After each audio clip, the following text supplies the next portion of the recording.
Hi and welcome to the Journalism Salute. I'm Mark Simon. In each episode, we'll talk to or about an interesting person or organization related to journalism. The intent is to show that journalists are not the enemy of the people.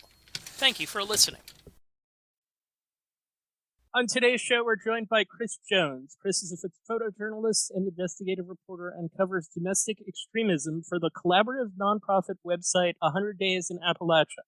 His work has appeared in the New York Times, the Washington Post, USA Today, and the Village Voice, and he won an Edward R. Murrow Award for hard news coverage in 2021.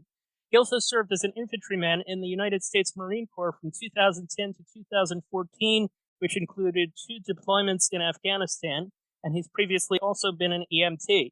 Chris, thank you for joining us. Thanks for having me. So a few episodes ago, we had Russell Midori of Military Veterans in Journalism on. He served in the military before becoming a journalist. So did you. Were named one of the top 10 military journalists by MVJ. Can you articulate the story of your path to a journalism career? Honestly, journalism wasn't something that I really had ever thought about in terms of employment or a career until I was getting out of the Marines. And being a machine gunner in the Marine Corps, you didn't really make plans past the next deployment. And then all of a sudden I was getting out and I was like, okay, now what? And just from being in the military and going to Afghanistan as a Marine, you read a lot of news coverage coming out of it. And after 2 deployments, I realized that there's a lot of daylight between how the war was getting covered and what aspects were getting covered and sort of what the reality was on the ground there. And I was getting out, kind of thought I might want to do something in terms of writing, but I really got latched on this idea of wanting to contribute to a better understanding of the war in Afghanistan at the time for Americans. And then journalism seemed that was a route you could take there. I actually knew at that time, or not didn't know, but I met at that time a guy named Ben Brody, who's involved with RFA about a year after I got out. And, he was like, I was in the Army and I'm a photojournalist. And I was like, okay, well, at least one other person's done it.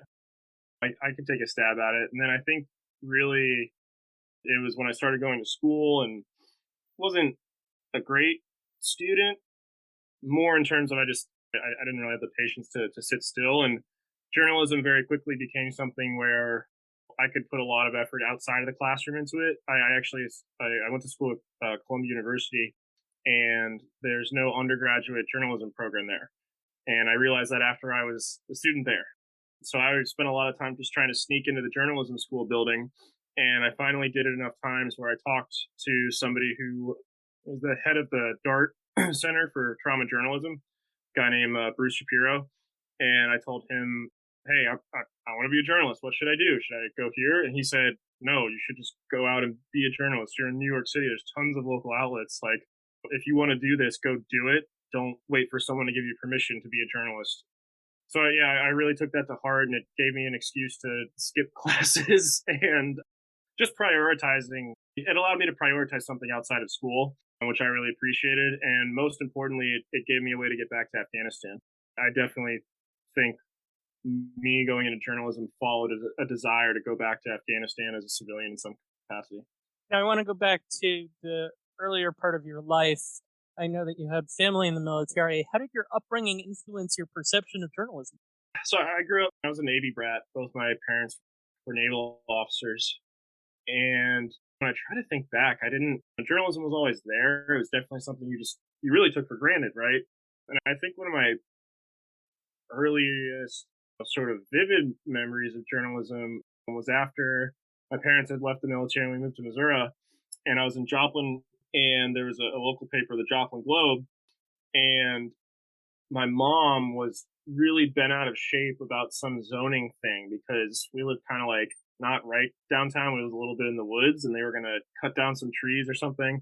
And I remember my mom would drag us to these city council meetings so she could, talk to the city council. And there was always this guy in the corner with a notebook who was just furiously writing everything that was happening. And I was like, man, that guy needs to get a better hobby. And then I realized that was a journalist. And then the next day after one of these meetings, I see my mom in the paper, and I just kind of realized, like, whoa, now it's real. Now this thing that started out as one person in the community really wanting to have an influence on what their life was like.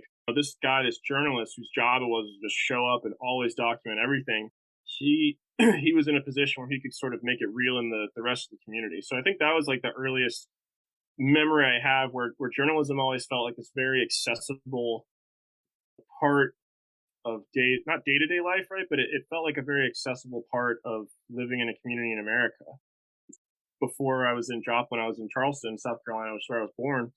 And the Post and Courier was, obviously, as a kid, I only cared about the comics, right? And the Sunday comics because they were a big double truck.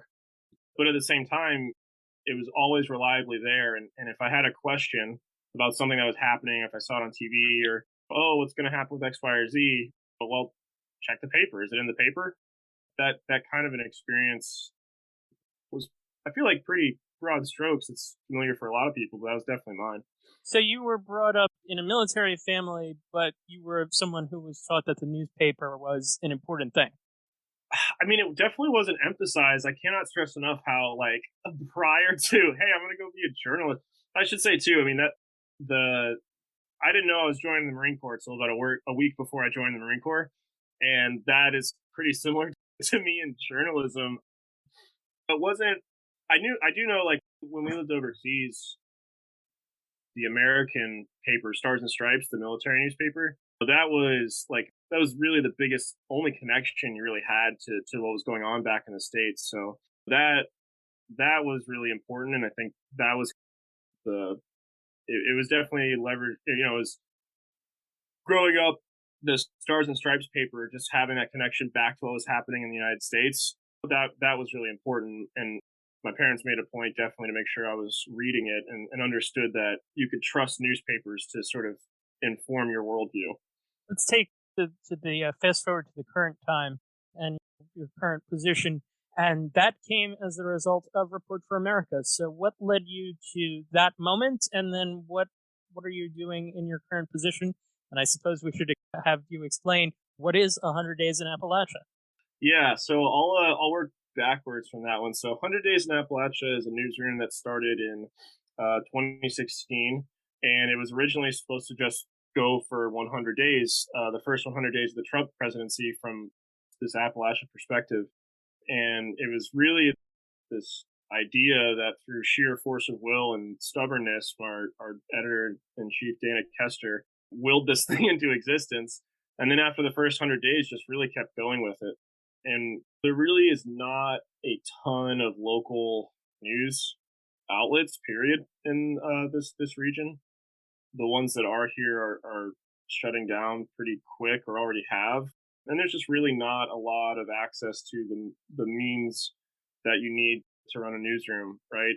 Money is pretty tight across the board, doesn't matter who you are. But also just having the time and the capacity and the education to do the job. So we fill a pretty unique sort of gap, I would say. Not the whole gap. Working in a newsroom in West Virginia can very much feel like the little Dutch boy jamming your fingers into a bunch of holes when there's a tsunami coming from the other side of the dam. But yeah, that's who we are, what we do.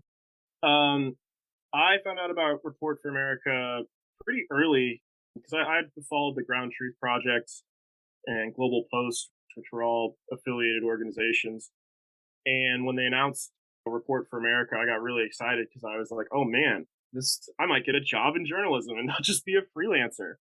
And I was really excited about it too because I think that I had, even before hearing about RFA, I kind of approached journalism in the same lens that I approached being a Marine or being an EMT, which was like, this is public service, right? You're not here. You're definitely not here to make a buck. You're here to do something that just has to get done for the wheels of society to stay on, right? And it really, I was really grateful because it seemed like the first organization or initiative that really echoed that versus sort of this idea that journalism is this race to the 5 or 6 national newsrooms that are mostly in New York City. And I applied for the first time in 2019 and didn't get it. And I thought, okay, noted. Let me try again next year. And it was Yeah, it was the end of 2019, early 2020, right? It was before COVID, and I'd been going back and forth between Afghanistan, and I'd actually just gotten another visa for Afghanistan, which is a whole process. And I was getting ready to go on another couple weeks or month trip back to Afghanistan, and then COVID hit. And I was living in New York City at the time, so I immediately went from grabbing my body armor and making sure I had my supplies for Afghanistan to running around in a P100 mask following Bronx FDNY ambulances into apartment buildings where there were whole floors that were empty because everybody had COVID. So it was a surreal time, but it also, on a personal level, gave me a lot of anxiety because I was like, oh, I'm definitely not getting to Afghanistan. Now what? And then I was really lucky, heard back from RFA because I'd applied for 2020, and they said, yeah, you want to talk to this newsroom in West Virginia? I was like, I will talk to any newsroom in anywhere. Are you kidding me? But I ended up getting on the phone with the team at 100 Days in Appalachia, and it very quickly went from being an interview to realizing that we were really kind of on the same page in a lot of ways in terms of extremism and how it was not just the fact that it was an issue, which we were pretty ahead of the curve on, but really how covering it from out here was really important because a lot of times the coverage on extremism doesn't happen until somebody's shooting or waving a gun around, right? And the folks at 100 Days in Appalachia, they were like, we want to cover this before we get to that point and really do reporting that unpacks the back end, right? And hopefully looks for ways to bring the temperature down. All right, so that we don't bury the lead here, we should take it right to January 6th. And I'm going to probably go back and forth among a few different things. But January 6th, you were at the U.S. Capitol that day covering the West Virginian aspect of the story. Before, as you were getting set to go to wherever you decided to go, what were you expecting the day to be like? I actually thought it was going to be more violent than it was. I knew in about October that January 6th was going to be pretty, because that's when you stop seeing memes and Facebook rhetoric, and all of a sudden these QAnon mom groups in West Virginia were like, okay, no, we're going to take buses, and also what weapons can we take, right? It shifted pretty much right after the election towards something's happening on the 6th, and we're going to be the thing that happens. You also saw a lot. It was interesting. You saw less mobilization of kind of some extremist groups, but then at the same time, you saw other ones really latch onto it, right? And then the fact that we just saw a lot when we saw people actively trying to figure out what weapons they could bring to the Capitol, right? Weeks in advance. That was really concerning. And then in December, there was a lot of street violence in Washington, D.C., where Proud Boy groups were going around and getting into literal knife fights with folks. And a lot of people saw that as oh, that's just weird. But at the same time, what that also was, that was the Proud Boys testing the Washington, D.C. law enforcement community. And they wanted to see, okay, how fast did they respond to the presence of weapons, right? What is their response? How freely can we move around this city with the intention of inflicting violence, right? So that night, we knew that there were people who were going to bring firearms, who were openly discussing which firearms they were going to bring, how they were going to conceal them. So from my end, where I was very deeply, fully immersed in this ecosystem, January 6th was the biggest surprise for me for January 6th was that nobody got shot other than Ashley Babbitt. Now, you had military experience, military training to draw upon when you go into a situation like that. So I want to look at that, and I want to look at and we can't really do it over audio, but I'll link to it. People can see the pictures that you took that day. How were you able to get the pictures you took, both from a psychological perspective and staying cool within the situation that you were in, and kind of somewhat of a technical perspective where there's a guy about to ram a huge piece of wood directly above where you are, and I'm how did he get that shot? So I guess I would ask you if you could just take us through both of those aspects of trying to cover a chaotic event like that. Yeah, I think I would say 80% of being a machine gunner in the Marine Corps does not prepare you for journalism, but the 20% that does is really useful. And that 20% is really one, like situational awareness, right? Being able to be in an extremely kinetic, chaotic situation and like very quickly sort of read the mood, right? Both in terms of literally like, okay, how are people behaving? What do their faces look like? Are they upset? Are they angry? Do they notice me? Or are they upset at someone else? But also reading it in terms of, okay, these guys have a lot of sticks and they're going to start throwing them. So I know that a picture is going to happen there, but also the law enforcement folks with guns are going to be focused on them. So how close do I really want to be to that? And these are all calculations that are happening like a split second. And I definitely, yeah, having two deployments helps in those situations because it's just not the worst situation I've been in, right? But yeah, I mean, really just being able to kind of get calm and centered and sort of as everything else ramps up internally, I'm coming down. So in I'm sorry, in sports we would call that like slowing the game down, essentially. Yeah, yeah. Only here it's completely. There's much more of a life or death component to it potentially. Yeah, and it's very. I mean, sometimes it's something as simple as like breathing, right, and making sure I'm breathing out my nose to number one, make sure nothing comes in my mouth, but also number two, that's going to bring my pulse rate down, and it's going to help me make more critical decisions, not emotional decisions. But then the other side of it is that like being a photographer in these moments, I think helps a lot because you have this very technical. It's like being a machine gunner in a lot of ways, right? I have like a device, I have a machine in my hand that I have to manipulate very specifically and point it at people, and a very specific outcome has to happen when I hit the button, right?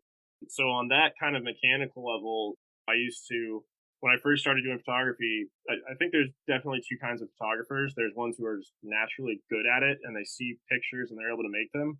And then there's people like me who suck and have to take 10,000 bad pictures to make one good picture. And then once you've made that one good picture, you have to take 10,000 more bad ones. And I definitely had to beat photojournalism into my head, but I would do it the same way that we learned how to get really good at, working on machine guns. So when I got my first DSLR camera, I would go into my bathroom and turn all the lights off, and I would try to adjust the settings and be like, okay, I know my camera's at this f-stop and this shutter speed and this ISO, and I want it to go to another f-stop, shutter speed, and ISO, and I'll just do that in the dark, which is how we learned how to assemble and disassemble our weapons. So those kind of things sort of crossed over, but there's a huge difference, right? Like when you're in the military, it's you and 40 of your best buddies, and you guys are all strapped to the teeth, and you're the scariest guys in the room at any given moment, right? When you're a journalist, it is the opposite. You are extremely alone and unafraid. At most, you have a couple other journalists that you've rolled with before, and you can trust each other. No one's coming to save you if it gets spicy.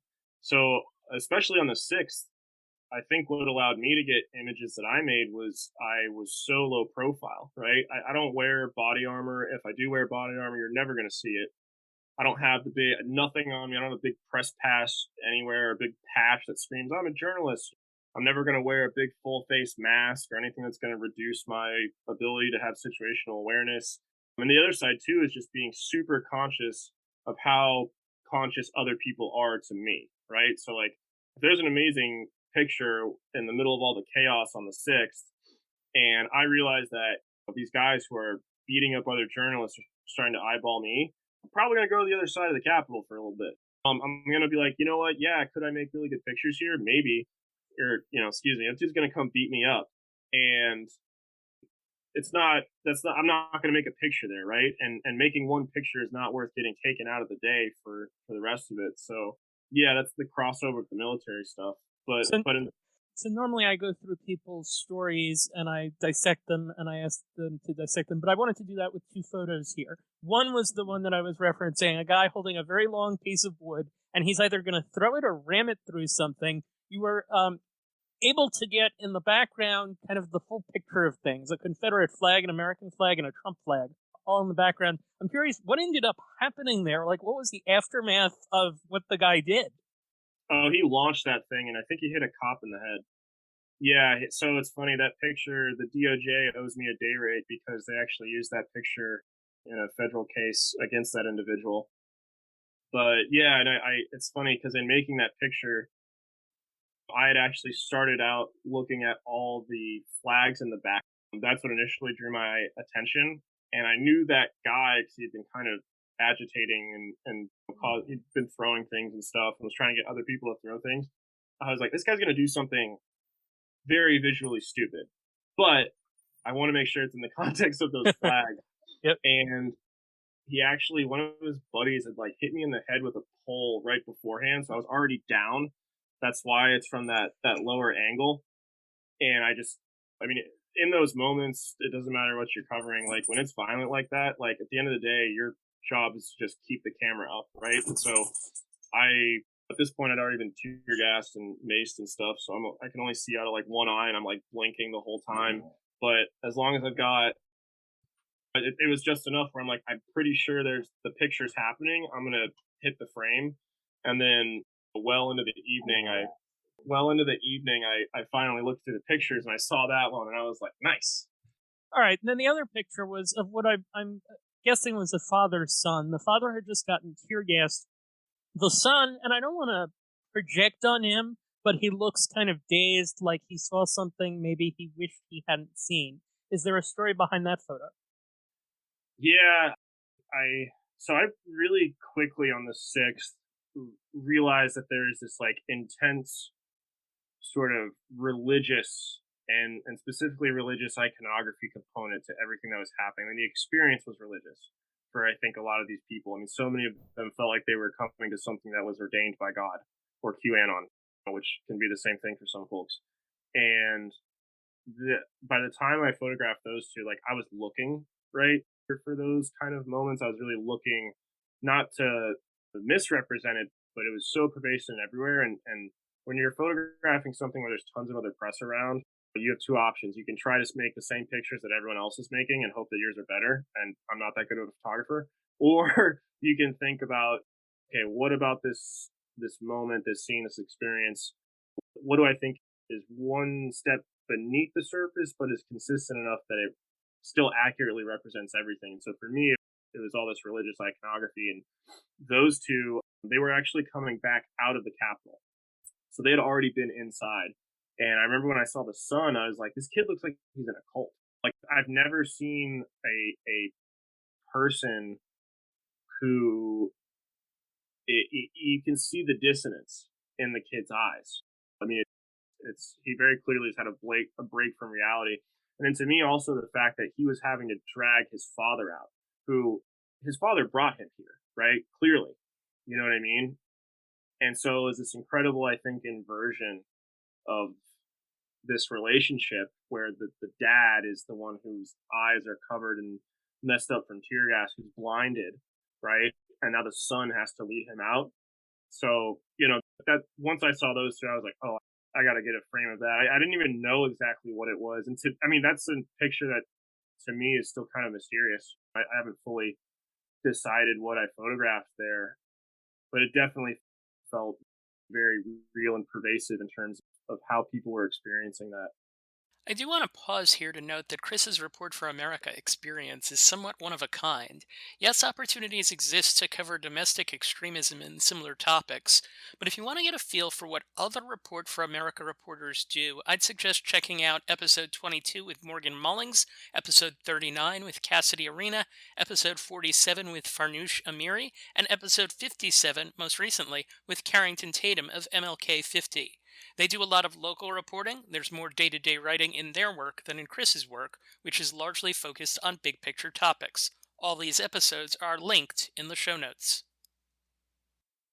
I want to circle back to as it relates to photography, with your time in Afghanistan and your work in Afghanistan, and a section of your website that I saw that was titled, you had plenty of, I guess, war-related shots, but you also had a section on your website that was called Where the War Wasn't.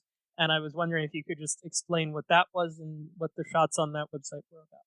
Yeah, so Where the War Isn't was really, as I went back as a photojournalist to this country that I'd only experienced from the other end of a machine gun, it was really healthy, and I'm really glad I did it. And I think part of what made it healthy was that realizing that Afghanistan and the people that live there are so much more than the war that we've been fighting there, right? And the things that are happening there, and the experience. I mean, it's, I don't know.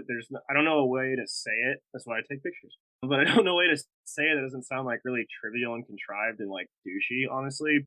But it was just me as a young man who'd had this insanely traumatic experience in this country, going back and, number one, realizing that there was more to this place than what I had gone through, and wanting to really lean into that and experience it, and kind of hoping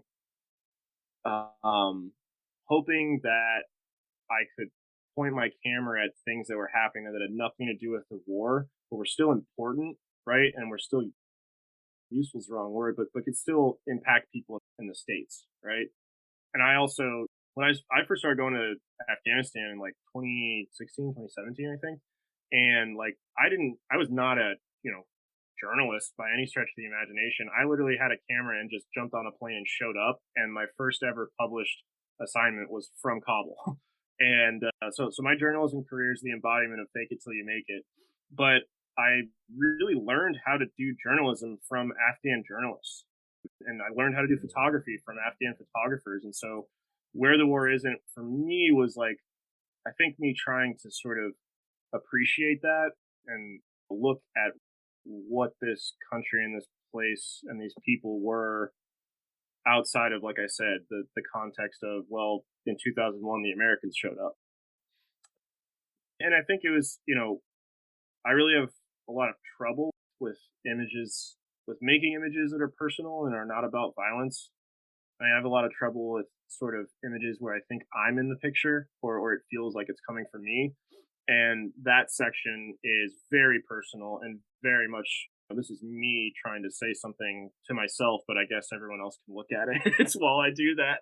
What did you learn from Afghan journalists and Afghan photographers? Well, always check under your car for bombs. But I mean, I can't stress enough. I mean, like literally everything I know about you. I learned what a nutcraft was from an Afghan reporter. I learned what a reverse pyramid paragraph, right? Just the idea of like, this is how you do the news. I learned how to caption photos from this Afghan photographer, Farshad Hussein, this guy up in Mazar-e Sharif, who's in France now.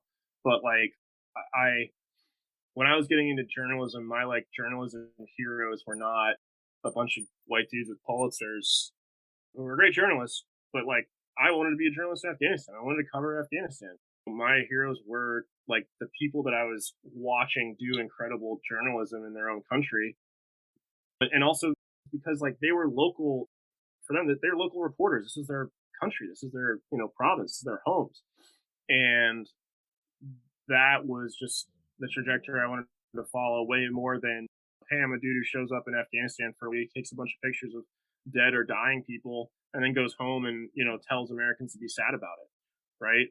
I definitely didn't want to do that, and I was really grateful that there were some Afghan reporters and photographers who were willing to kind of tolerate my presence. One thing that we should note too is that when you were in Afghanistan, you had a piece published in the New York Times, 2019, on challenge coins. That it had a much larger vibe to it than just challenge coins, but used challenge coins to make larger points. Just tell us about that story. Yeah, so that story started out as a very inebriated text message to somebody who works at the New York Times at like 2:00 in the morning in Kabul, which is really how I originally, less inebriation now, but a lot of my stories started out as these like text rants to someone, right? And they're like, hey, you should write that. And that's literally what was CJ Chivers, who's a Pulitzer Prize winning author and reporter from the New York Times. I texted that to him at like 2 a.m, and he said essentially to the effect of like, sober up, write that in an email, and send that to like this editor as a pitch. And I did that, and it's in the piece, but basically in Kabul, you can go to all these stores, and there's this area called Chicken Street that's kind of like a tourist trap, tchotchke area, and they've got like jewelry stores and clothes stores, but it's all the foreigners who go to Kabul know it.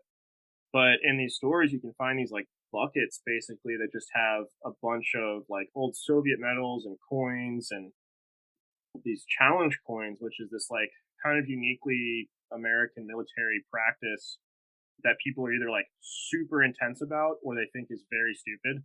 Where this you get these custom made metal coins, these like big discs, and they can be specific to a military unit or to an operation or to a conflict zone or whatever.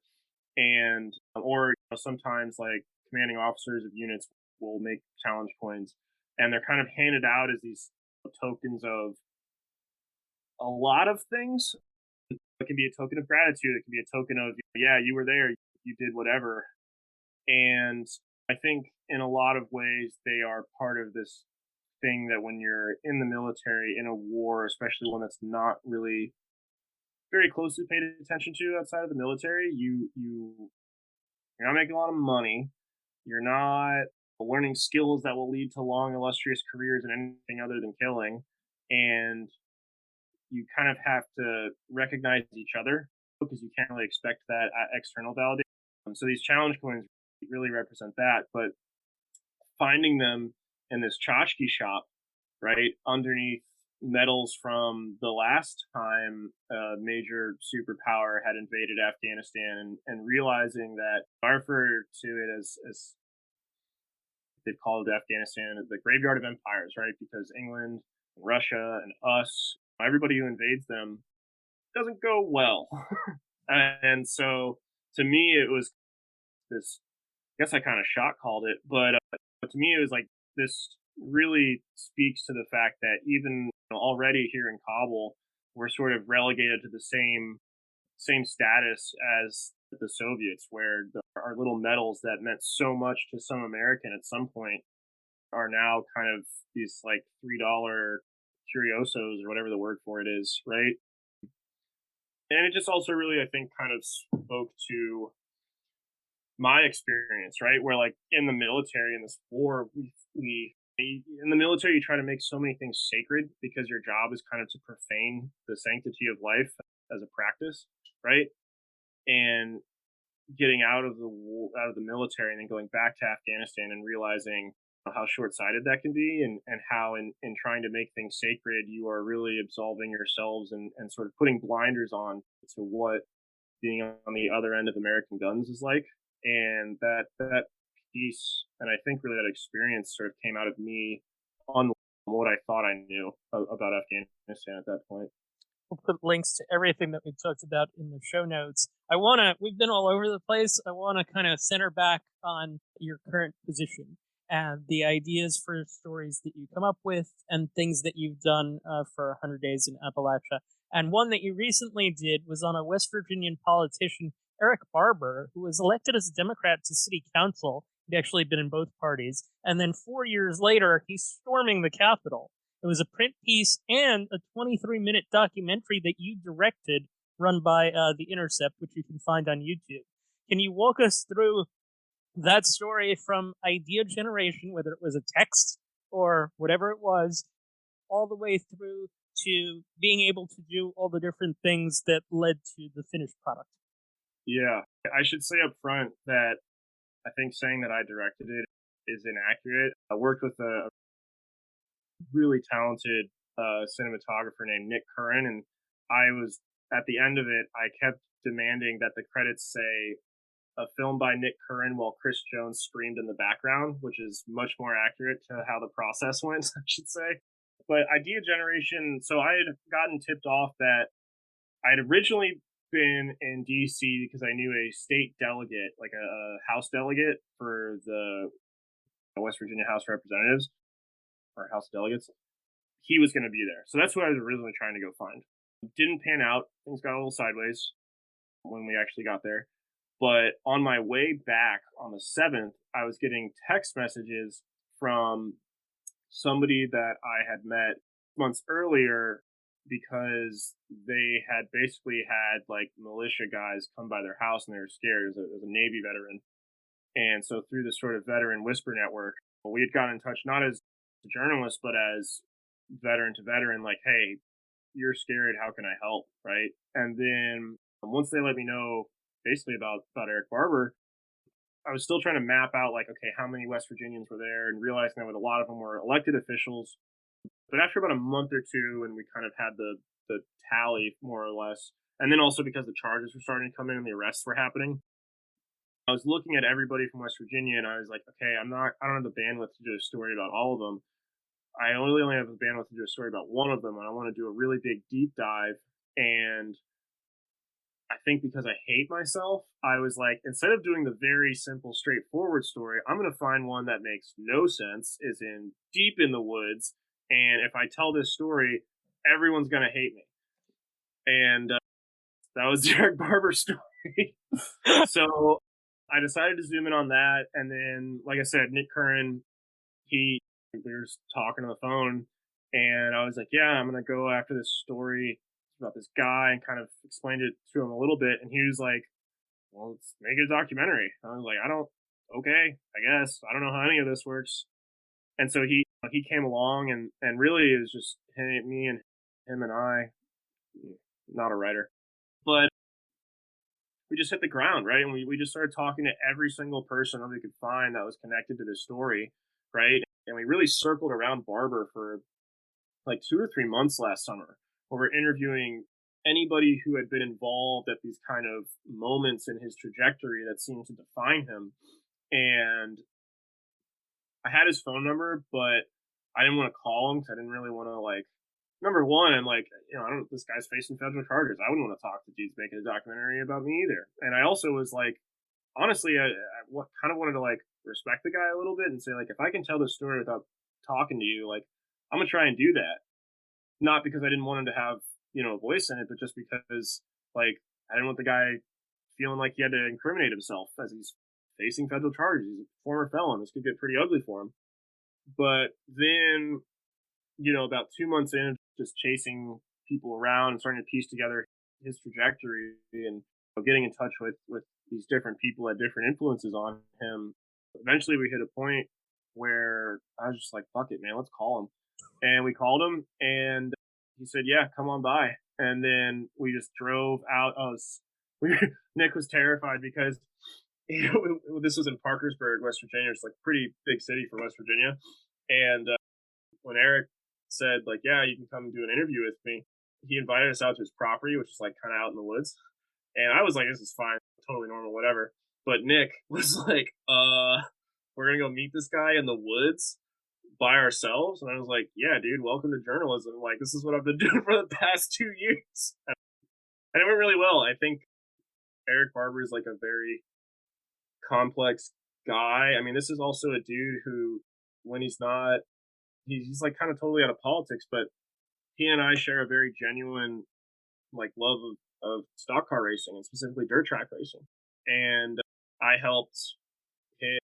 He did this interview for me. He didn't get in my way as we were doing this interview. It's kind of going to blow up his life. So like, I tried to scratch his back because he was a pit crew guy for the only openly gay dirt track driver in West Virginia.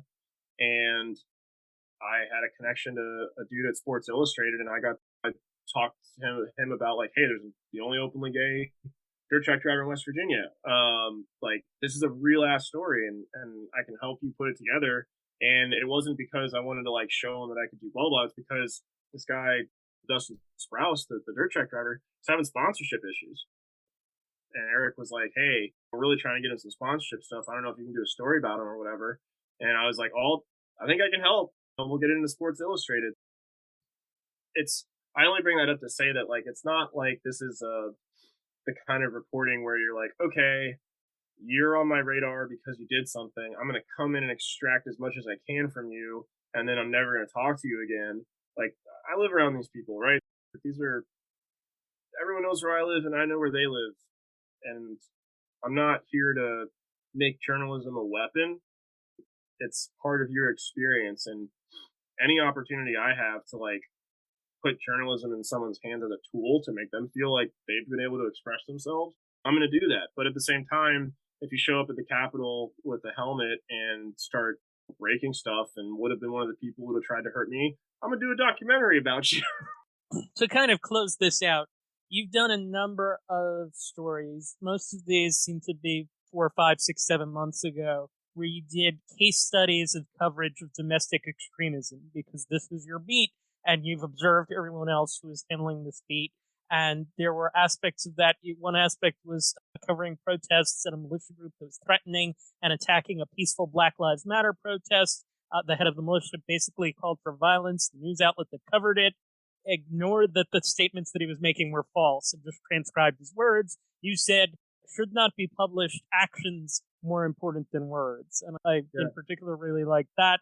You've done other pieces where you've talked about word usage and the power of the word clash, in particular, as an example. What other words and labels are you seeing used improperly? Are there particular concerns that you have now, months after you've done these pieces? How do you feel about the coverage of domestic extremism as a whole?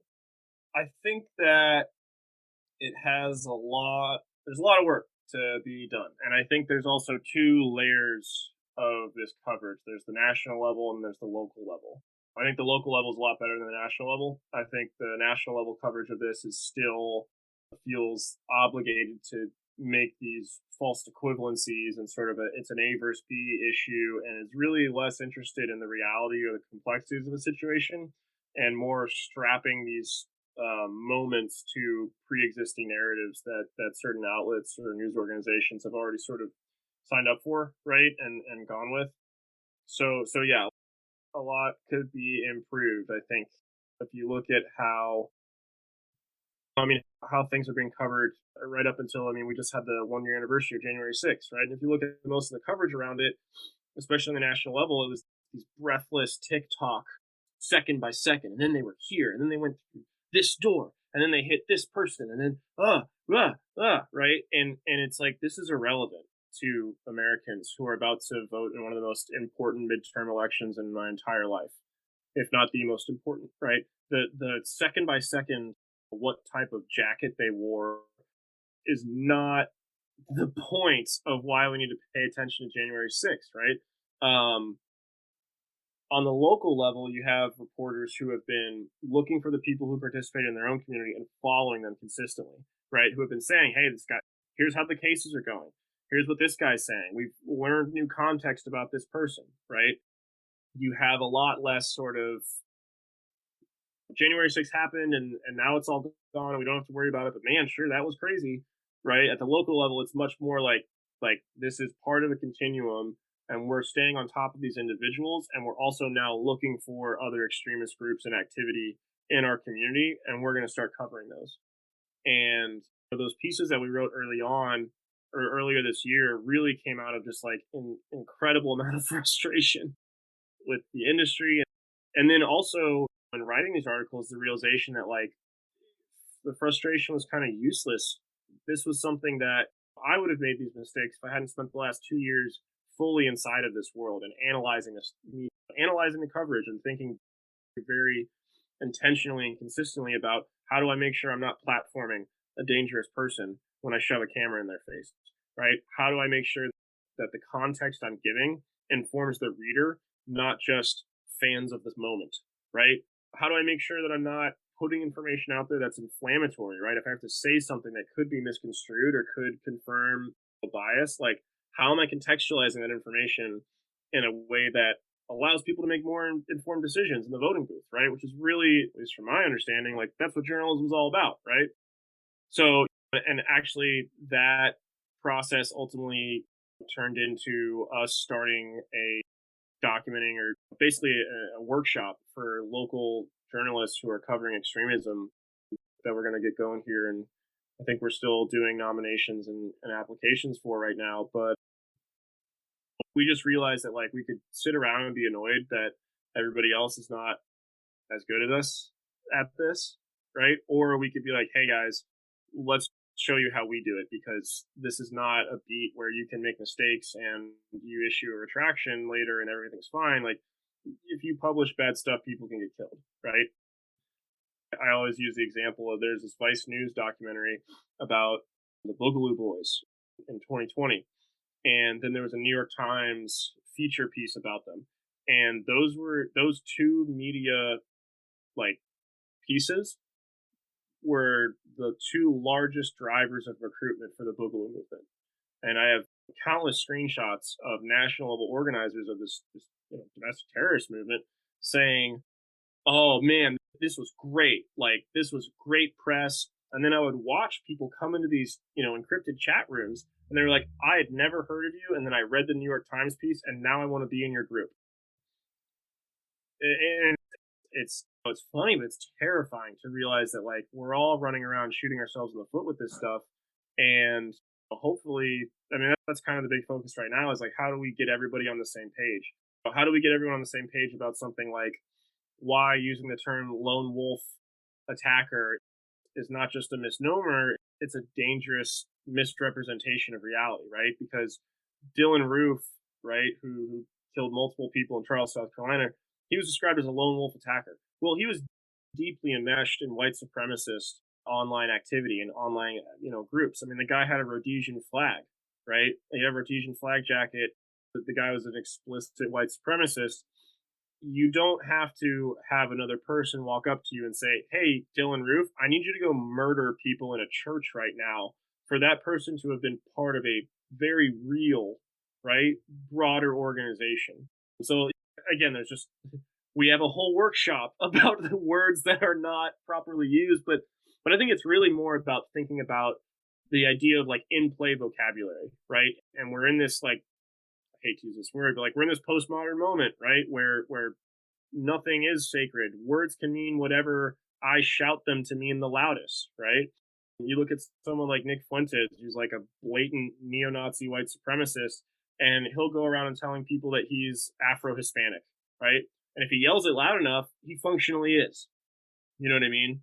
So really, I think it's less of a here's the right words to use, the wrong words to use, and more of a as journalists, as the arbiters of truth, we have to be much more self-aware and understanding the context around the terminology we use, and really being focused on who wants to change the way things are understood, who wants to change what words mean, right? And how does my reporting play into that?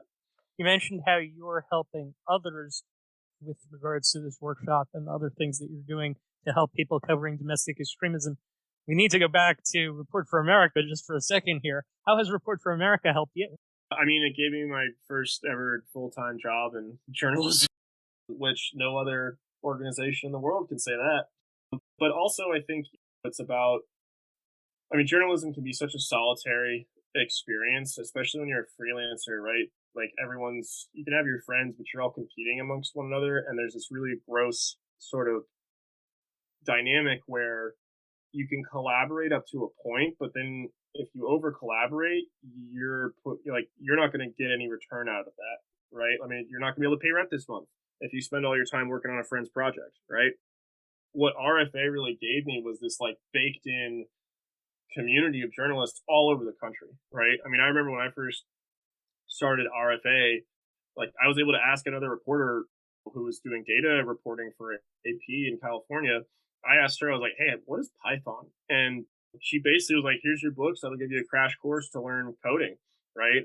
I was able to talk to other photojournalists who were in Kentucky and Michigan and other parts of the country, right? And say like, "Hey, I know you're not covering extremism, but like, can you keep an eye out for this stuff?" And they would let me know, "Oh yeah, we're seeing this stuff pop up now." And I think the other side too is just really knowing that like number one, I wasn't on my own was really helpful, and two, you really got to sort of watch the impact that something like just the concept of Report for America, right? This idea of like there are lots of journalists who want to do local reporting, who want to work with smaller newsrooms, who want to work with newsrooms where like there is nobody else in the area. It is up to you to get it right the first time. And if you get it wrong, it's also going to be up to you to make sure you correct it.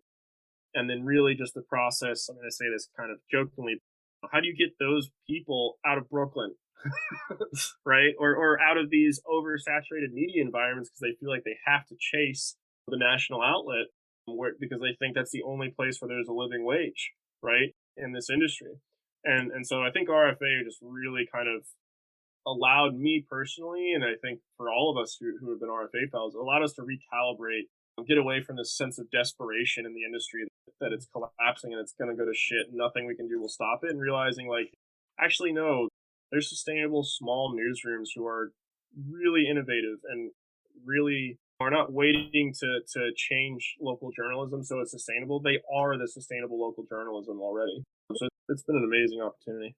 100 Days in Appalachia, one example. We've also talked with reporters at Iowa Public Radio, MLK 50, and a couple of others as pertains to Report for America. Last question.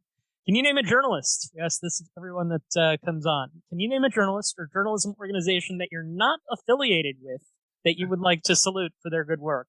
Actually, yeah, this might be a little in the weeds, but there's this reporter in Lancaster, Pennsylvania. His name's Carter Walker, and he's really good at. I mean, I've just been his coverage of really following the connections between like militia activity and January 6th and extremists, but specifically the way he's doing it for Lancaster, Pennsylvania has been like.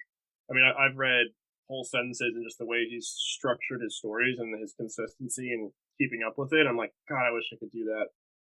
But yeah, that's if I could shout out anybody. I mean, there's a million people who are going to be pissed at me right now because I didn't say anything or didn't say their name. But in lieu of anybody I know, Carter Walker. I think he's at, what is it called? LancasterOnline.com. I am at his Twitter right now.